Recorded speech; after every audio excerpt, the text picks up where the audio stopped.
Je suis en train de faire le montage de ma vidéo qui va sortir, alors j'espère vendredi, mais elle prend du temps, sur les liaisons. Ce sera une vidéo tout à savoir, tout ce qu'il faut savoir sur les liaisons obligatoires.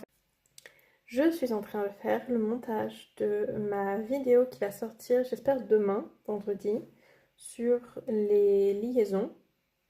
Tout ce qu'il faut savoir sur les liaisons, donc les connexions entre les mots en français quand on parle, qui pose problème à beaucoup de personnes malheureusement, et pour de bonnes raisons. Je vous expliquerai tout dans la vidéo. Vous ferez un exercice de pratique à la fin si vous le souhaitez, avec du shadowing comme on aime bien faire sur cette chaîne.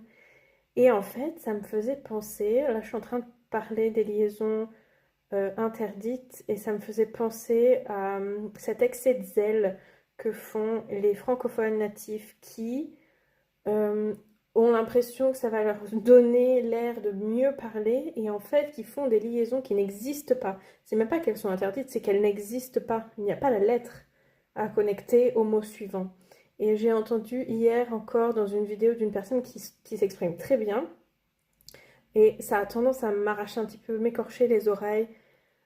Pourtant, je suis pas du genre à juger la façon de parler des gens, mais alors les liaisons d'excès de zèle, ça a tendance à me irriter un petit peu. Les gens qui relient 4 avec le mot suivant. Alors, on peut dire 10 heures, on peut dire 9 heures, on peut dire euh, 20 heures, mais on ne peut pas dire 4 années.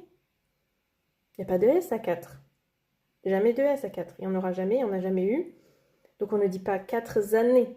Voilà, 4 années. On entend souvent aussi les gens qui rajoutent un T au verbe aller à la troisième personne. Donc, il va être fatigué. Il n'y a pas de T. Donc, il n'y a pas de liaison. Il va être fatigué.